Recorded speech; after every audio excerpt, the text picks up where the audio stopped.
Hi, എല്ലാവർക്കും നമസ്കാരം. ഞങ്ങളൊരു യാത്ര കഴിഞ്ഞിട്ട് വരുന്ന വഴിയാണ്. ഇവിടെ വന്നപ്പോൾ കറിയൊന്നുമില്ല. ഇങ്ങനെയുള്ള സന്ദർഭങ്ങളിൽ പെട്ടെന്ന് ചെയ്തെടുക്കാൻ പറ്റുന്ന ഒരു റെസിപ്പിയാണ് ഞാനിന്ന് നിങ്ങളെ കാണിക്കാൻ പോകുന്നത്. 2 തക്കാളിയും 1 മുട്ടയും ഉണ്ടെങ്കിൽ ഈ കറി നമുക്ക് ചെയ്തെടുക്കാൻ പറ്റും. കാണാം.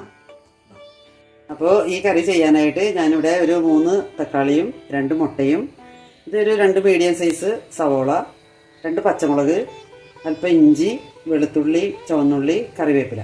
പൊടികളായിട്ട് നമുക്ക് വേണ്ടത് മഞ്ഞൾപ്പൊടി, മുളക് പൊടി, മസാലപ്പൊടി, പിന്നെ അല്പം കുരുമുളക് പൊടി, പിന്നെ ആവശ്യത്തിന് ഉപ്പ്. പിന്നെ ഇതെല്ലാം താളിക്കാനായിട്ട് നമുക്ക് വെളിച്ചെണ്ണയും വേണം. അപ്പോൾ ഇത്രയും സാധനങ്ങൾ വെച്ച് നമുക്ക് പെട്ടെന്ന് ചെയ്തെടുക്കാം കേട്ടോ. ഒരു 10 മിനിറ്റ് മതി. അപ്പോൾ ഞാനിതെല്ലാം അരിഞ്ഞ് വെച്ചിട്ടുണ്ട്. ഇനി തക്കാളി കൂടി അരിഞ്ഞാൽ മതി. അപ്പോൾ നമുക്ക് വേഗം പാചകത്തിലേക്ക് കിടക്കാം. അപ്പോൾ ഈ തക്കാളി നമുക്കൊന്ന് അരിഞ്ഞെടുക്കാം.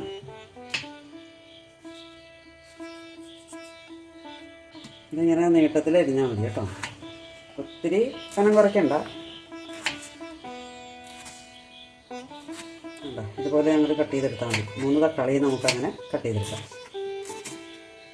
ഒരു ഫ്രൈങ് പാൻ അടുപ്പത്ത് വെച്ചിട്ടുണ്ട്. അതിലേക്ക് അല്പം വെളിച്ചെണ്ണ ഒഴിച്ചു കൊടുക്കാം. നമുക്ക് എണ്ണ ചൂടാകുമ്പോൾ നമുക്ക് ഇഞ്ചി, വെളുത്തുള്ളി, ചുവന്നുള്ളി, പച്ചമുളക്, കറിവേപ്പില,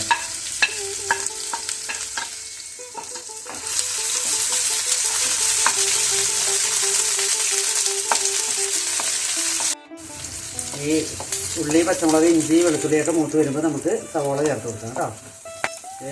വേപ്പിലൊക്കെ ചാടിപ്പോണം. ഇത് എന്ത് രുചിയുള്ള കറിയാണെന്നറിയാമോ? നല്ല അടിപൊളി കറിയാണ് കേട്ടോ. എന്താ ഉള്ളി ഒക്കെ മൂത്തിട്ടുണ്ട്. നമുക്ക് സവോള ചേർത്ത് കൊടുക്കാം.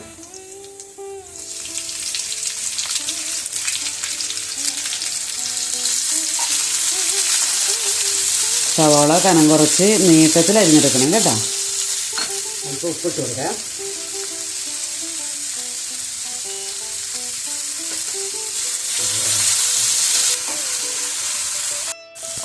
സവോളയൊക്കെ വാടിയിട്ടുണ്ട്. നമുക്ക് തീ കുറച്ച് വെച്ചിട്ട് പൊടികളൊക്കെ ഇട്ട് കൊടുക്കാം.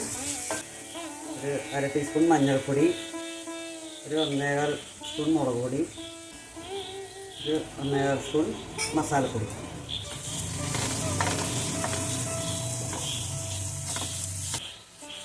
പൊടികളൊക്കെ മൂത്ത് വരുമ്പോൾ നമുക്ക് തക്കാളി ഇട്ട് കൊടുക്കാം. പണി കഴിഞ്ഞു.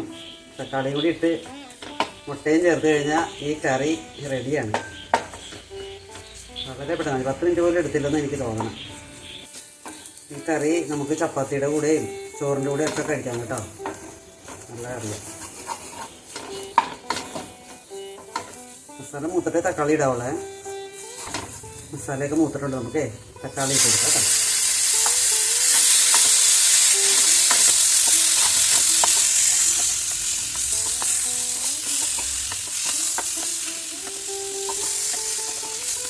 അല്പസമയം നമുക്കൊന്ന് ചെറുതീയിലൊന്ന് മൂടി വെച്ച് കഴിക്കും.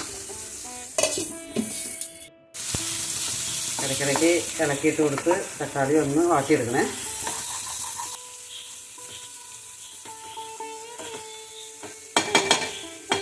ഒരു മിനിറ്റ് കൂടി ഇരുന്നോട്ടെ. നമ്മളെപ്പോഴും മുട്ട ചേർക്കുമ്പോൾ നേരിട്ട് കറിയിലേക്ക് ഒഴിക്കരുത്. കാരണം നല്ല മുട്ട അല്ലെങ്കിൽ കറി മൊത്തം വേസ്റ്റ് ആവും. അപ്പോൾ നമ്മൾ ആദ്യം ഒരു മുട്ട പൊട്ടിച്ച് അതിലിട്ടതിന് ശേഷം മറ്റേ മുട്ടയും കൂടി പൊട്ടിച്ച് നോക്കാം. തക്കാളിയൊക്കെ വന്നിട്ട് നമുക്ക് മുട്ട ചേർത്ത് കൊടുക്കാം. മുട്ട ഒഴിച്ചിട്ട് ഉടനെ ഇളക്കരുത്. അടുത്ത മുട്ടയും കൂടി നമുക്ക് പൊട്ടിച്ച് നോക്കാം.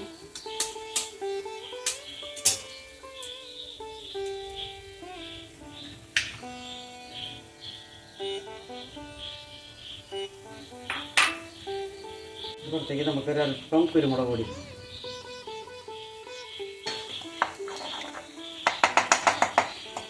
അങ്ങനെയൊക്കെ പൊടിച്ചെടുക്കാം.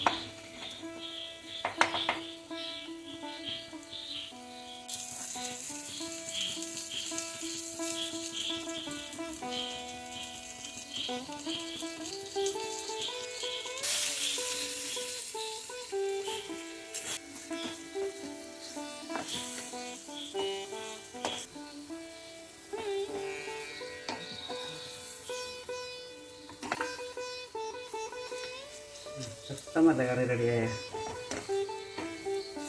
മുട്ട വരുന്നത് വരെ ഒന്ന് വെച്ചാൽ മതി കേട്ടോ. ഇതിൽ ഉപ്പും നോക്കാം. ചിലപ്പോൾ കൂടി വേണേ.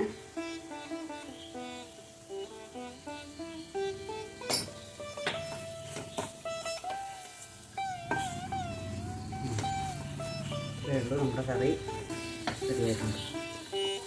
തക്കാളി മുട്ടക്കറി. ഇത് നമ്മുടെ സീക്രട്ട് ഇട്ടില്ല, ഒരു നുള്ള പഞ്ചസാര. അടിപൊളിയായിരിക്കും. കൈ കൊണ്ടിടാം. ഒത്തിരി കൊടുക്കണ്ടേ, ഇത്രയും മതി കേട്ടോ. ഞാൻ ഈ തക്കാളിക്കറിക്കൊക്കെ ഇങ്ങനെ ഇച്ചിരി പഞ്ചസാര ഇടും. നല്ല ടേസ്റ്റ് ആയിരിക്കും. ഒക്കെ കുറച്ചും കൂടി ടേസ്റ്റ് കൂടും.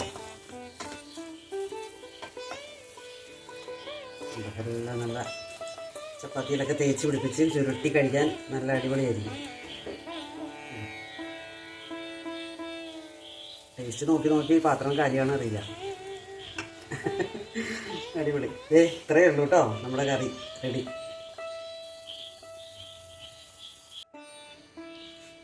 എന്താ നമ്മുടെ തക്കാളിയും മുട്ടയും ചേർത്തുള്ള കറി ഉണ്ടോ?